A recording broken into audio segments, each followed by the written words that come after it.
So in this video, I want to do one very specific thing. I want to walk through how many free pulls you can actually get during the second phase of version 6.2, what those pulls realistically look like if you're aiming for Verisa or Zilonin, and then compare that to the option of saving everything for the first phase of version 6.3, where Colombina is expected to arrive. By the end of this video, you'll know exactly where the Primogems come from, which parts are guaranteed just by playing, which parts depend on how far your account can go, and how all of that adds up for both free-to-play players and players using a Welkin Moon. Now, let's talk about the time frame first, because that matters more than people think. The second phase of version 6.2 runs for 21 days, from December 23rd until January 13th. That window is important, because every single source we're about to talk about is locked inside that period. You're not farming an entire patch, you're farming a very specific slice of it, and that's why expectations need to be realistic. The most stable source, and the one everyone relies on whether they think about it or not, is daily commissions. Every single day you log in and finish all 4 commissions, you get 60 Primogems. Over 21 days, that turns into 1,260 Primogems. There's no condition here beyond actually playing. No skill check, no account strength check. If you're logging in anyway, these gems are already yours. And this is why daily commissions quietly make up a big part of every free pull calculation.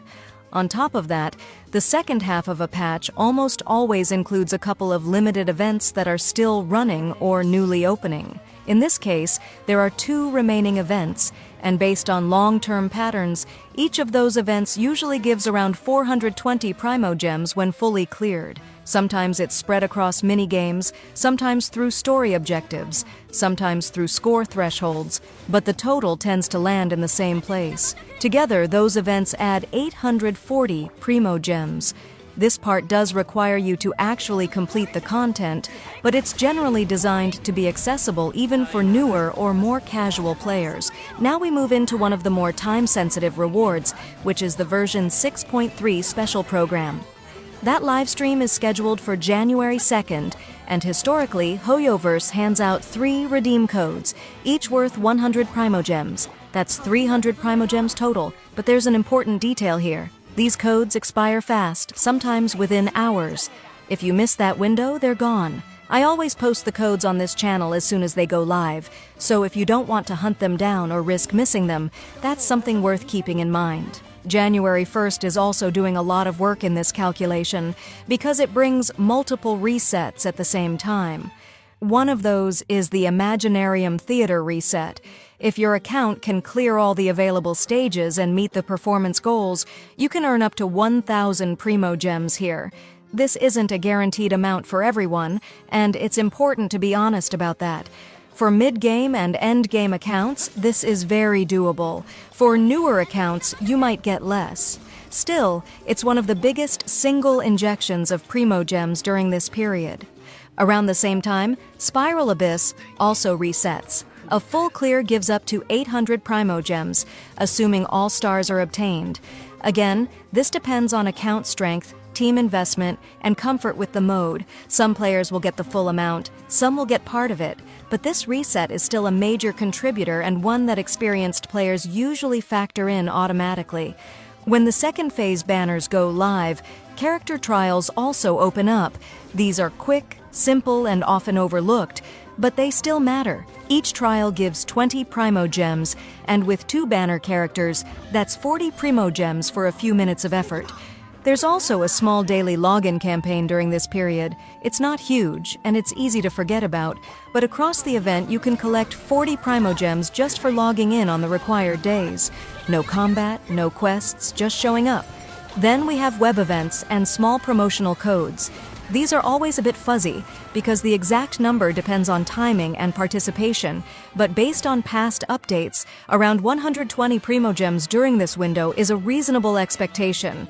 It's not something to fully rely on, but it's also not something to ignore. Finally, there's the shop reset on January 1st. If you have enough Stardust saved, you can buy 5 Intertwined Fates, which is effectively 800 Primogems worth of pulls. This doesn't cost real money, but it does assume you've been pulling consistently enough to stockpile Stardust. For most active players, that's already the case. Now, when you add all of this together and look at it as a full picture, the second phase of version 6.2 gives about 5,200 Primogems from free sources. That converts into 32 pulls. Not 60, not 50, 32. And that number is important because it sets expectations properly. If you're completely free to play, those 32 pulls are the realistic ceiling for this period. That's enough to build pity, take a calculated risk, or push toward a 50-50 if you're already close. It's usually not enough to brute force a 5-star from 0 unless luck shows up early. If you're using a Welkin Moon, the picture changes slightly. Welkin gives 90 Primogems per day, which over 21 days adds 1,890 Primogems. That's another 11 pulls on top of the free total, bringing the overall number closer to 43 pulls. That difference is meaningful. It doesn't guarantee anything by itself, but it absolutely changes how aggressive you can be with your decisions. And this is where the real question comes in. Do you spend these pulls now on Veresa or Silonin, or do you hold everything for Colombina in version 6.3? If I'm being honest, a lot of people are probably already leaning toward Colombina. She's been talked about for a long time, and for many accounts, that first phase of 6.3 just feels more important. Because of that, I wouldn't be surprised if most players end up skipping the second phase of 6.2 entirely and just saving. But there's another angle here that's worth thinking about. Colombina is very likely to get a rerun later on, especially once we move deeper into the Nod Cry. That's usually how these high-profile characters are handled. Veresa and Zilonin, on the other hand, are harder to predict. So even if saving for Colombina feels like the obvious choice, it doesn't automatically mean pulling in 6.2 is wrong. It really comes down to how much you care about long-term availability versus short-term hype. Some players prefer securing a character now rather than waiting an unknown amount of time later. So that's the full breakdown.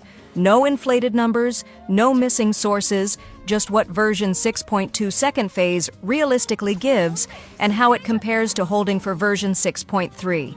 If you want more videos like this, where the numbers are explained clearly and decisions are broken down calmly, consider subscribing. And feel free to leave a comment saying whether you're pulling now or saving and why.